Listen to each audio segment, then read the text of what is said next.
Attention, guys. This is where the money is in 2026. There was a shift in the world hidden by the media and government agencies because they need people to serve their own interest. However, if you're serious-minded about success, this is how you can reposition or align to your future. There is a conversation happening right now in boardrooms, in venture capital offices, in government economic ministries, and in the private WhatsApp groups of people who are already wealthy. And the conversation is about where money is moving, not where it has been, where it is going. The people in those rooms are not smarter than you. They do not have access to some secret knowledge that is hidden from the rest of the world. What they have is proximity to information and the habit of acting on it quickly. This video is my attempt to give you that same proximity, to put you in that conversation. Because if you come from a background where nobody around you was having these conversations, where survival was the priority and strategy was a luxury, then you have been operating at a disadvantage that has nothing to do with your intelligence and everything to do with your environment. That ends today. What I am going to do in this video is take you through the full picture, not a highlight reel, not a motivational summary, the actual landscape of where wealth is being created right now, why it is being created there, what the entry points look like for someone without capital or connections, and, crucially, what the psychological and behavioral patterns are that separate the people who take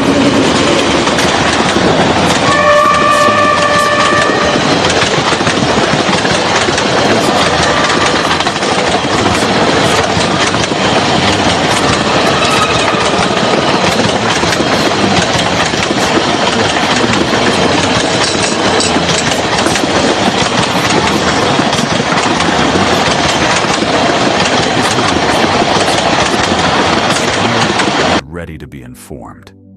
Stay with me.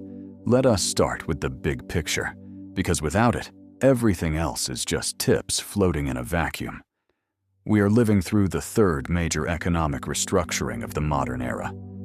The first was industrialization, the shift from agricultural economies to manufacturing economies in the 18th and 19th centuries. The people who positioned themselves correctly during that shift built the great industrial fortunes.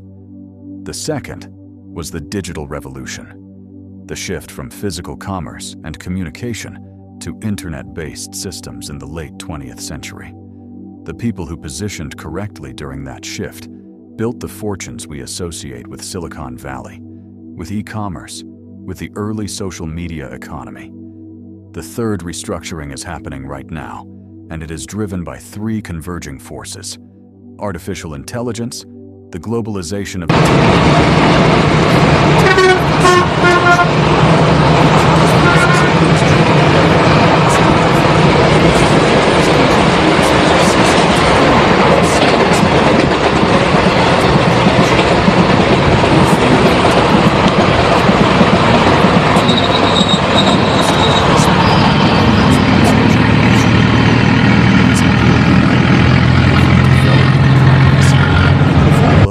backgrounds anywhere in the world have consistently missed these windows is not a lack of intelligence.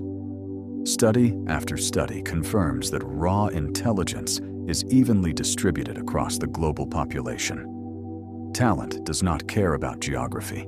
Potential does not respect class. What poor people have historically lacked is three things: access to the information that tells them where the opportunity is, access to the capital that lets them act on it, and access to the networks that connect them to people already inside the opportunity. The profound shift happening right now is that two of those three barriers, information and network, have been almost completely eliminated. The internet has done what no political movement and no aid program ever managed to do. It has democratized access to knowledge and connection at a scale that was unimaginable 30 years ago. And for the first time, the primary remaining barrier, capital, is lower than it has ever been in any previous economic transition. You can enter the new economy with a smartphone and a monthly data plan. That is not a metaphor. That is literally true. So let us go deep on each wave of opportunity, one at a time. The first wave, and the one I want to spend the most time on because it is the most misunderstood, is the artificial intelligence services economy. When most people hear the words artificial intelligence, one of two things happens. Either they imagine a science fiction future of robots and super-intelligent machines, or they think about big technology companies building complicated systems that have nothing to do with them. Both of those reactions cause people to tune out, and both of them are wrong in the context of what I am describing. Here is the real picture. Artificial intelligence tools, specifically large language models, image generation tools, automation platforms, and AI-powered workflows, are now available to anyone with an internet connection. The most powerful of these tools cost between $20 and $50 a month to access. They can write professional content, generate business strategies, answer customer questions, analyze data, create marketing materials, translate documents, and perform dozens of other tasks that previously required expensive specialists. This is not the future. This is available right now, today, as you watch this video. The problem is that most businesses, especially small and medium businesses, which make up the overwhelming majority of economic activity everywhere in the world, do not know how to use these tools. They know the tools exist. They have heard the headlines, but they do not know how to apply them to their specific business in a practical way that saves time and generates returns. This gap between the existence of powerful tools and the ability of businesses to use them is one of the most valuable gaps in the current economy. And the person who can close that gap for businesses is a person who will be paid very well. This is what AI consultancy and implementation looks like at the practical level. A small law firm in London wants to use AI to help their junior associates research cases faster. They do not know where to start. You come in, assess their workflow, identify 2 or 3 specific points where an AI tool can save them 15 hours a week.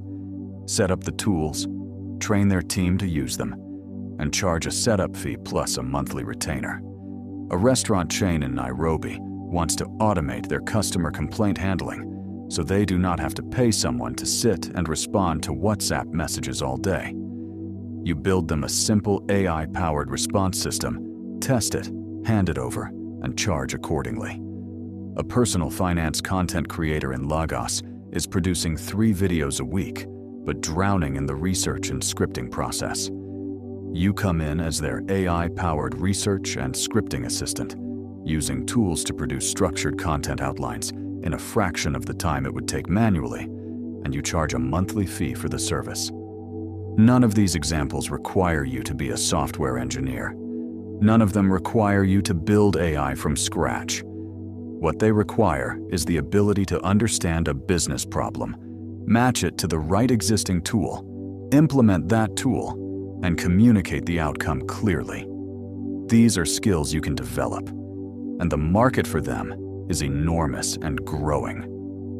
Let me give you a realistic picture of what the income potential looks like here. A beginner AI consultant, someone in their first 6 months, can reasonably charge between $300 and $600 per project for simple implementations. A person with 6 months to a year of experience, who has a small portfolio of successful client results, can charge between $1,000 and $3,000 per project, and push toward monthly retainers of $500 to $1,500 per client. A person who has spent a full year developing this skill seriously, who has 5 to 10 case studies of real results for real clients, can charge premium rates and work with larger businesses. In the context of most African economies, even the beginner rates represent transformative income. In the context of competing in a global market, because your clients do not have to be local, the ceiling is genuinely high. The learning path is straightforward. Start with the major AI tools: Chat, GPT, Claude, Gemini for language tasks, Midjourney or DALL-E for image generation, Zapier or Make for automation workflows, Notion AI or similar for productivity systems. Spend time genuinely learning how each tool works, what it does well, and where it falls short. Then pick one business category: restaurants, law firms, real estate agents, content creators, e-commerce stores, and learn their specific workflows deeply enough to understand where AI can add value. Then find your first client, not for money, for a testimonial. Do the work for free or for a very low fee. Deliver results, document the outcome, and use that as the foundation of your credibility. From that point forward, you are a professional, not a student, a professional who happened to start recently. The second wave is the creator economy infrastructure. Everyone talks about influencers and YouTubers as if the creator economy is only about the front-facing talent. But behind every successful creator is a team. And increasingly, that team is distributed, remote, and always looking for skilled operators who can deliver consistent quality work. Let me describe the specific roles that are in consistent demand right now. Video editing is the most obvious. The demand for skilled video editors who understand pacing, who can work with talking head content, who understand B-roll selection and color grading and audio cleanup is enormous. More importantly, it is a skill that you can learn comprehensively on YouTube for free, using software that has free or very affordable tiers. A video editor working with 3 to 5 clients on a retainer basis can earn between $1,500 and $5,000 a month, depending on their skill level, the complexity of the content, and the size of the creators they work with. Thumbnail design is smaller in scope, but extremely high value because it has a direct, measurable impact on a creator's revenue. A better thumbnail means a higher click-through rate, which means more views, which means more money. Creators understand this causality directly. A thumbnail designer who consistently produces thumbnails that drive clicks is not easily replaced. This is a skill built at the intersection of design, psychology, and platform-specific knowledge. You learn it by studying what works on each platform, developing a visual sensibility, and practicing until your work produces results. The tools, primarily Canva at the entry level and Photoshop or Figma at the advanced level, are accessible and affordable. Script writing is the role I want to specifically highlight for anyone watching this from a developing world context, because it requires no tools beyond your mind, your research ability, and your ability to write clearly. Creators produce content constantly, and many of them are good on camera, but weak in structure. They ramble, they repeat themselves, they fail to build toward a strong conclusion. A scriptwriter who can take a creator's idea and turn it into a well-structured, tightly written script that sounds natural when spoken is providing enormous value. This is not ghostwriting in the traditional sense. This is a production service, and it pays accordingly. Short-form content repurposing is a role that barely existed 3 years ago and is now one of the most in-demand positions in the creator economy.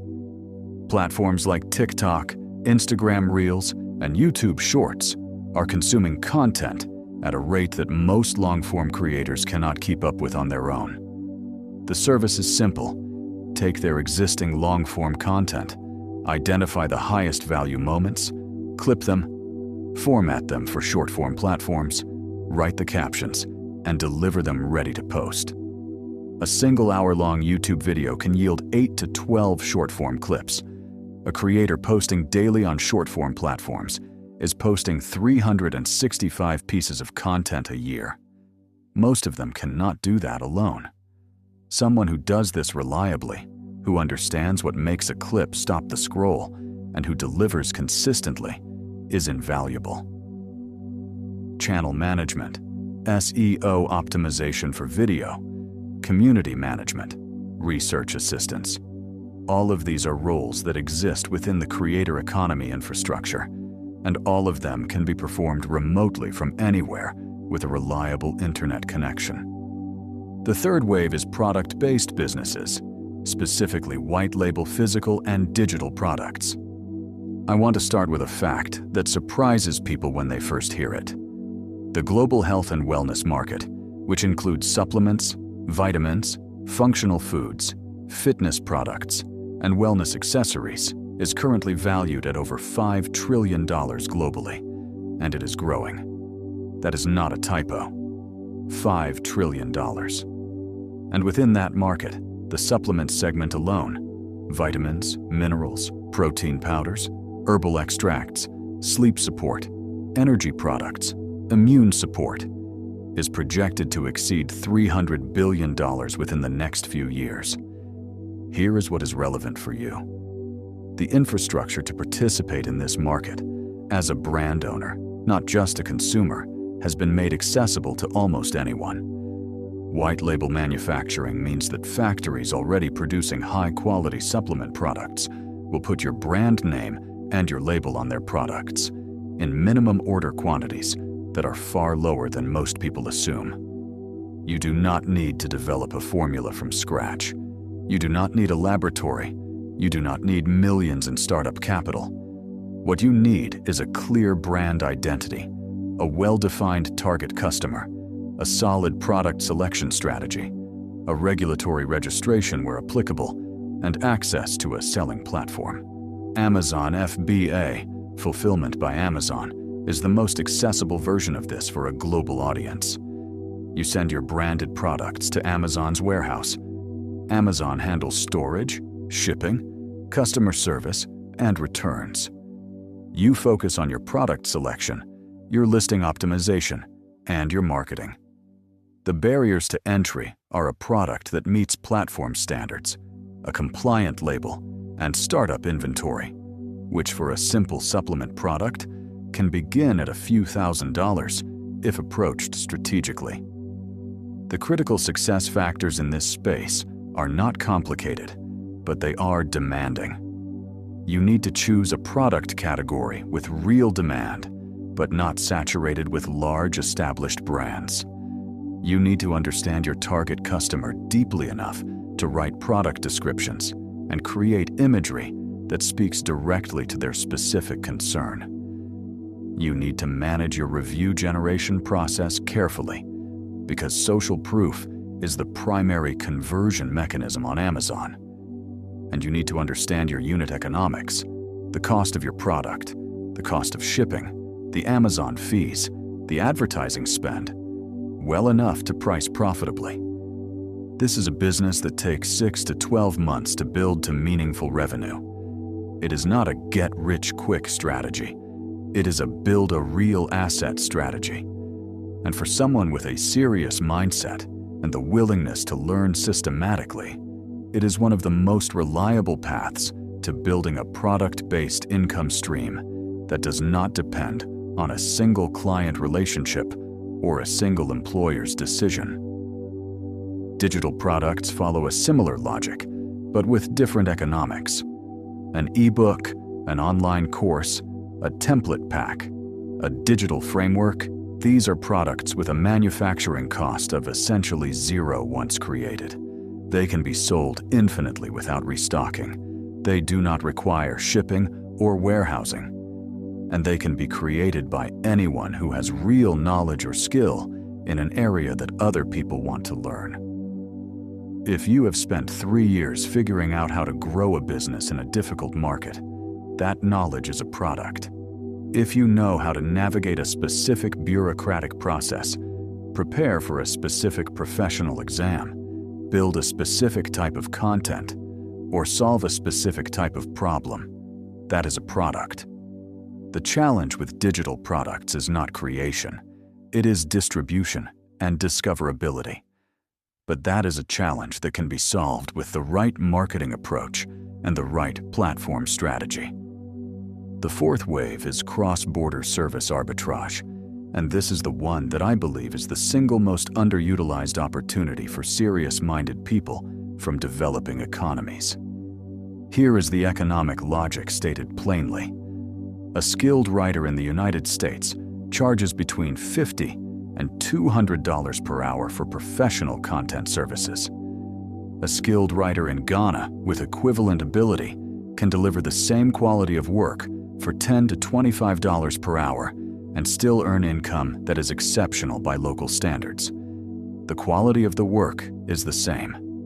The value delivered to the client is the same. The only difference is the cost of living in the provider's location, which determines what income level feels like success. This gap, this arbitrage between what skilled work costs in wealthy markets and what it costs to deliver from developing markets, is not exploitation. When structured fairly, it is a genuine win for both parties. The client gets quality work at a price that makes sense for their budget. The provider earns income that transforms their financial situation. This is how global trade works at the individual level. The opportunities within this arbitrage framework are extensive. Legal research, where trained paralegals and law graduates in developing markets support legal practices in the UK, US, Canada, and Australia. Financial analysis and modeling, where analytically strong individuals support investment firms, accounting practices, and corporate finance teams. Software development and testing, where technically trained individuals compete for global contracts on merit. Content writing and copywriting, where skilled writers serve global brands, agencies, and content operations. Customer success and support, where people with strong communication skills and good English handle client relationships for software companies and service businesses. Data labeling and annotation, which is foundational infrastructure for AI development and pays consistently for methodical, accurate work. Translation and localization, where the multilingual reality of most developing world individuals, who typically speak 2 to 4 languages, is a direct commercial asset. The platforms that connect service providers to global clients include Upwork, TopTal, Fiverr at the entry level, People Per Hour, LinkedIn's freelance marketplace, and dozens of specialized platforms for specific industries. The key to succeeding on these platforms is not being the cheapest. The race to the bottom on price is a guaranteed path to burnout and mediocrity. The key is being positioned around a specific, valuable skill, backed by social proof, reviews, case studies, portfolio examples, and demonstrating professionalism in every interaction.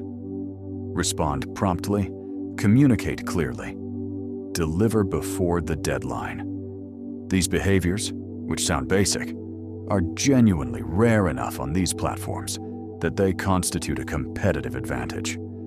Now I want to spend time on something that most business and financial content completely ignores: the internal architecture of success. Because all the information I have shared so far is available in various forms online. The reason most people who encounter it do not act on it, or act on it for a short time and then stop, is not a lack of information. It is the internal operating system that was installed by a life lived in scarcity, in low expectation environments, in communities where ambitious behavior was quietly or not so quietly discouraged. Let me name some of the specific patterns that hold people back, not to shame anyone who recognizes themselves in them, but because naming a pattern is the first step toward changing it. The first pattern is what psychologists call learned helplessness. This is what happens to a person who has tried to change their situation multiple times and failed. Over time, the failures accumulate into a belief that effort does not produce results, that the system is too fixed, that the deck is too stacked, that people like me do not make it. This belief, once installed, causes a person to stop trying in ways they are not even fully conscious of. They start a new project, but do not finish it. Not because they lack ability, but because somewhere in their nervous system, there is a voice that says, "This will not work either." They self-sabotage at the moment when things are about to progress because success feels unfamiliar and therefore threatening. This is not weakness. This is a rational adaptation to an environment where effort genuinely did not produce proportional results for a long time. But it becomes toxic when you carry it into a new environment where the rules are different, where the internet genuinely does reward skill and consistency, where global clients genuinely do not care about your background, where the new economy genuinely does have lower barriers than anything that came before it. Breaking learned helplessness requires deliberate counter-evidence. You need small wins, intentional, designed, achievable small wins that prove to your nervous system that effort produces results in this new environment. This is why I earlier said to start with a free project to get a testimonial, not because your work is not worth money. It is, but because you need to see your own ability produce a real outcome before your belief system will update. The belief has to change before the behavior can sustain, and the belief changes through experience, not through inspiration. The second pattern is what I call scarcity switching. This is the tendency to jump from opportunity to opportunity the moment the first one does not produce instant results. It comes from a scarcity mindset that says opportunities are rare and time is short, so I must constantly be scanning for the best one. The result is that no single opportunity ever gets the sustained focus that would allow it to mature into real income. 12 months of serious, consistent work on one skill or one business model will almost always produce meaningful results. 12 months of switching between 12 different ideas will almost always produce nothing except exhaustion and frustration. The cure for scarcity switching is a commitment contract with yourself. Choose one lane, write it down. Give yourself a defined period. I recommend a minimum of 6 months, during which you will not allow yourself to pivot, regardless of how interesting another opportunity looks. At the end of that period, evaluate honestly. Did I actually execute consistently, or did I dabble? If you executed consistently and the opportunity genuinely does not work, pivot with data. If you dabbled, the problem was not the opportunity, it was the execution. Try again in the same lane with more discipline. The third pattern is what I call credentialism insecurity. This is the belief that you need a formal qualification, a prestigious institution on your resume, or permission from some established authority before you have the right to charge for your skills or present yourself as a professional. This belief is the inheritance of educational systems and employment structures that genuinely did operate on credentials. Systems where your degree opened doors and its absence closed them. But the new economy does not primarily operate on credentials. It operates on demonstrable results. The question a client on Upwork is asking isn't where did you study? The question is, can you do this, and do you have proof? A portfolio of real work beats a diploma in almost every category I have described in this video. Build the portfolio. Develop the proof. Stop waiting for someone to officially designate you as qualified.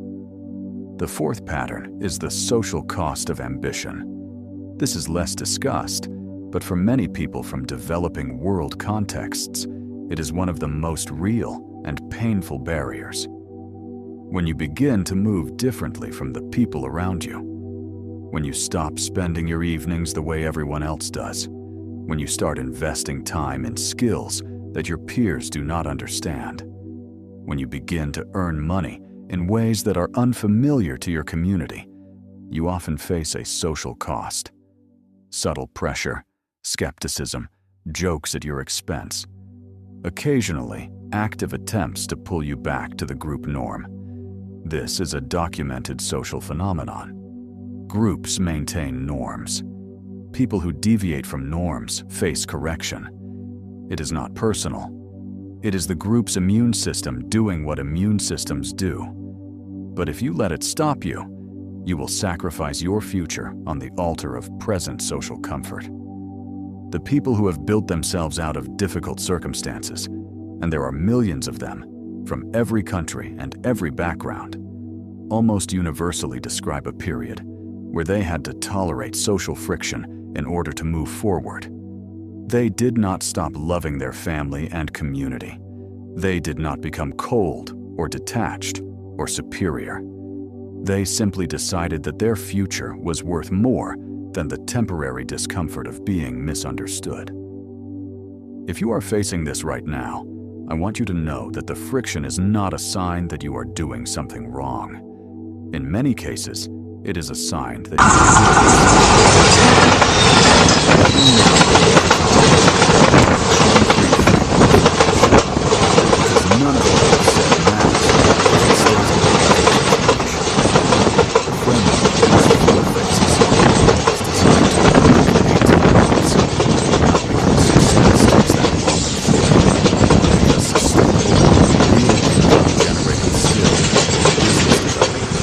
genuinely requires that kind of sustained commitment and practice. Phase 1 is the selection and foundation phase, which runs from month 1 to month 3. During this phase, you do one thing: pick your lane and build its foundation. Go back to the 4 waves I described: AI services, creator economy infrastructure, product businesses, or cross-border service arbitrage. Identify which one fits your existing strengths most directly. If you are analytical and organized, AI consultancy or financial services arbitrage may be your lane. If you are creative, articulate, and interested in storytelling, creator economy roles may be your lane. If you have commercial instincts and enjoy research, product businesses may be your lane. If you have a specific professional skill, writing, legal knowledge, coding, financial analysis, then the cross-border arbitrage lane may be your fastest path. Once you have chosen, spend months 1 through 3 in deep foundational learning. Not casual exploration, deep, structured, deliberate learning. Allocate a minimum of 90 minutes every day to this. More if your circumstances allow.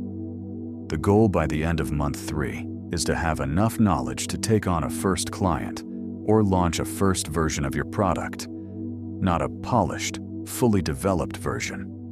A first version. Done is better than perfect, and a first client or a first product on the market will teach you more in 30 days than 3 months of preparation. Phase 2 is the first proof phase, which runs from month 4 to month 6. During this phase, your goal is to produce your first tangible external result. For service-based lanes, this means your first paying client or your first completed free project with a documented outcome. For product-based lanes, this means your first product listing, your first sale, your first real market feedback. The purpose of this phase is not revenue, although revenue is welcome. The purpose is the proof of concept. You need to prove to yourself with real evidence that your approach works. This is what begins the process of dismantling learned helplessness and building genuine confidence. Phase 3 is the build and systematize phase, which runs from months 7 through 12.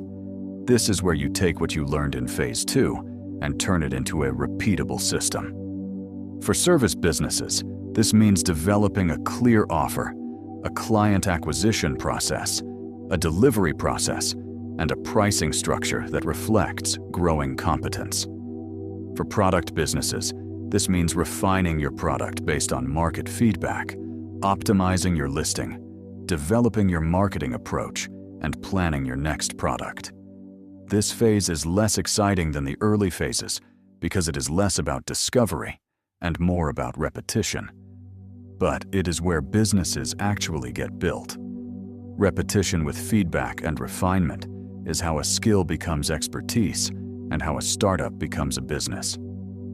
Phase 4 is the expansion and leverage phase, which runs from month 13 through month 18 and beyond. By this point, if you have executed the previous phases honestly and consistently, you will have a foundation. Real skills, real clients, or real product traction. Real income, perhaps modest, perhaps already significant, depending on your lane and your execution. Phase 4 is about leverage. How do you scale what you have built?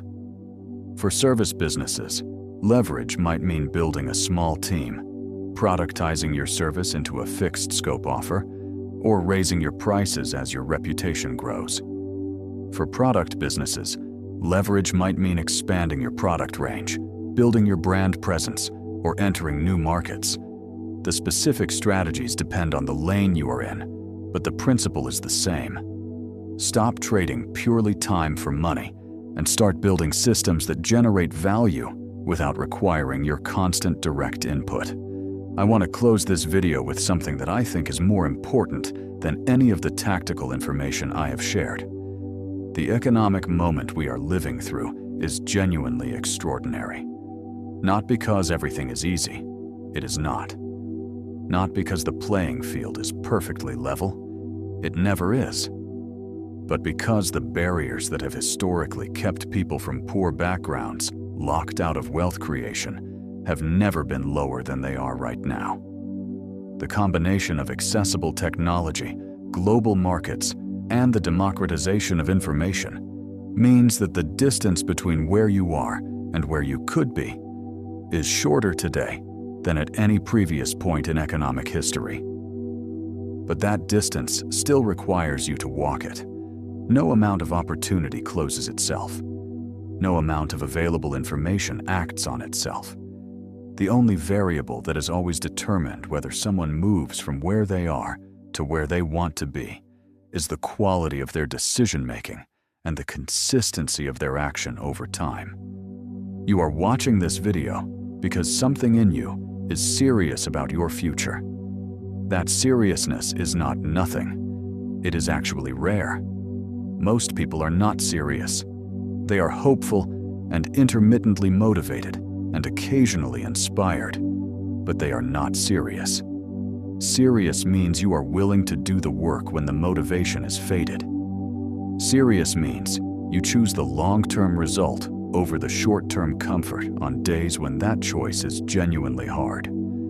Serious means you stay in your lane when the scarcity switcher in your brain is screaming at you to try something new. Serious means you absorb the social friction without letting it stop you. If that is the person you are committed to being, or the person you are committed to becoming, then the opportunities I have described in this video are not fantasies. They are the logical next chapter of a story that starts with the decision you make after this video ends. Make the decision. Pick the lane. Start tomorrow, not next week. Not when the timing is right. Tomorrow. Because the money is there. The tools are there. The market is there. The only question that remains is whether you are going to show up. The ball is rolling. Take action now. If you love this video, please don't forget to like and subscribe. And if you don't mind, help us share. Thank you.